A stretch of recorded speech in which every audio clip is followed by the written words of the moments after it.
I'm a fairly small YouTuber, so when I got my first video request, I was ecstatic. This one is for you, Dragonhall21. Being a wizard is all about understanding the rules that govern this universe and bending them to your needs.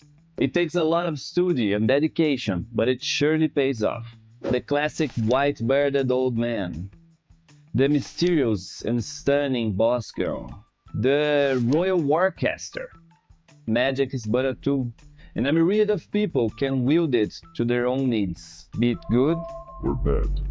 In Daggerheart, this is the most versatile class because of the Codex domain and because of the School of Knowledge subclass that allows you to pick a lot of extra domain cards. But in this video, I will show you even more. The War Wizard has some neat details that allows for some interesting character choices. I'm a forever GM for 20 years now. I have some dab in game design and I'm in love with Daggerheart. I actually spend most of my free time with it. So I hope in this video I can give you some insight to use in your own table. Shall we? I'm Babu, and today we're talking about one of my favorites, the Wizard class in Daggerheart. From a lover of the arcane arts for the sake of it, to a professional studying for a purpose, the thing all wizards share: you worked hard for your magic. No pact, no blessings. You studied, you practiced, you failed, you tried again. There's something beautiful about that. You're no nepo baby. There's sweat and blood on those pros. You worked hard for that.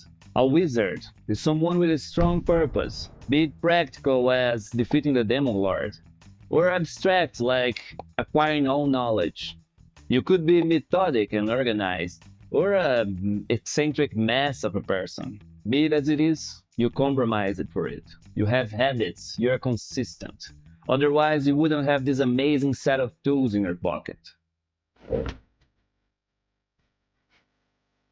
With a base evasion of 11, one of the highest, and a hit point base of 5, the lowest, you really don't want to get hit.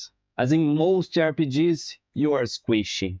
But at least you start with some sense of self-preservation. Now for your features. For your hope features, not this time, you spend 3 hope points to force your adversary to re-roll their dice. Once I had a guy rolling a 12 damage on me just to snap my fingers and turn that into a 1. I actually thought about not sharing it because it sounds like a lie, but those things happen on table. For class features, you got Prestidigitation and Strange Patterns. Prestidigitation is a flavor spell to have your little magic stuff going on. This one makes you feel like a wizard. Warming tea, glowing runes, just levitating tiny stuff. It's whimsical. Strange Patterns is but a hope generator for you. You choose a number, and every time your duality dice get that number, you get a hope. That is roughly 16% chance on each of your rolls.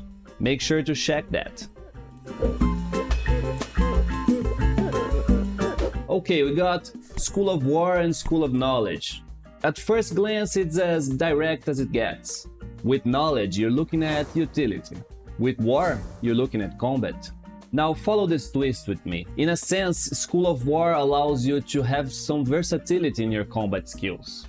And School of Knowledge allows you to have some combat in your versatility. Let's start with knowledge. Knowledge is a slow burn, but it pays big. The foundation card gives you prepared. That essentially gives you 1 extra domain card. Additionally, you get Adept, that allows you to mark a stress instead of spending a hope to double your experience modifier in a roll. Those additional domain cards will repeat themselves in the specialization and mastery of the subclass, which means you have a huge vault to worry about. That is to say, you do mark stress to change your loadout on the run. So this is a stressful subclass. Nothing new here. We all knew an academic life is a stressful one. Now what I promised you about being combative in your versatility. The fantasy of this subclass is to be that specialized nerd everyone wants to have around. But there is nothing in the core rulebooks against having a combative experience. That means your attacks could be highly consistent with the subclass, if you're into this kind of thing. The specialization gets you yet another domain card, and perfect recall that gives you a discount of 1 stress when changing your loadout. Let's remember you can only have 5 cards in your loadout, and at this point you have at least 8 cards total, so this comes in handy. The Mastery gets you, yes, yet another domain card, and gives you the chance to use the experience for free if you get a 6 in a d6. Honestly, it goes against the adapt feature in the foundation card, so I don't really know if the Mastery is worth it. I mean, maybe if you get it by level 10, so you get another level 10 spell, that could be worth. For School of War, you're a monster in the battlefield. You get 1 extra hit point, who is the squish now, and Face Your Fear, that gives you 1d10 extra damage every time you succeed with fear on an attack roll. And here I shall repeat myself. You get 1 extra 1d10 damage every time you succeed on an attack roll. It does not limit itself for spells. You can actually be a wizard with a sword and get this sweet, sweet bonus. In a matter of fact, I've been playing with a buffy wizard that hits enemies with a wooden bat and a brick. It's been a lot of fun. The specialization gives you Conjure Shield that adds your proficiency to your evasion score whenever you have at least 2 hope points. Extremely consistent, extremely useful. Oh, and it also buffs your Face or Fear with 2d10 instead of 1d10 bonus damage. Lastly, your Mastery buffs that again to 3d10 and gives you Thriving Chaos feature. Whenever you succeed in an attack, you can mark a stress to force an additional hit point. All in all, a solid subclass for combat, if that's your thing. I keep saying that to remember you that Daggerheart is not always about combat, but it surely feels good. Now for some synergies. Those are not builds, just ideas for you to think about your own build.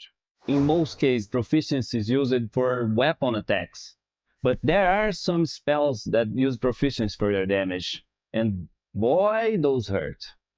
Now, if your character has a knack for war crimes, you should look at those 3 cards. For a character with a more discreet approach, you have a lot of nice cards for some cool shenanigans. In Daggerheart, the wizard gets the Splendor domain, so you have a lot of healing options. And if you want that supportive approach, but in a more defensive way, there are some barriers and shields at your disposal. And my favorite, if you want to really annoy your GM, those are the cards to look for. Compared to other TTRPGs, especially Dungeons & Dragons, Daggerheart may seem lackluster of spell options at first glance. That is, until you look at the Codex domain. Each card can account up to 3 spells. That scales up pretty fast. Sum it up with the wizard features and the possibilities of the School of Knowledge, and you have the epitome of analysis paralysis. An entire library of options in your fingertips. Spellcasting represents some of my favorite stuff in high fantasy stories. That means this class hits right up my alley, right along with Sorcerer. With just some creativity, the sheer number of possibilities allows you to turn a lot of situations upside down. With this video, I hope I gave you a little push with your own character ideas. If you have a fun wizard in mind, please tell me about it. As a small channel, each comment makes my day. And for now, thank you for your time. It is valuable and I appreciate it. Now be responsible with your magic out there, but not too much.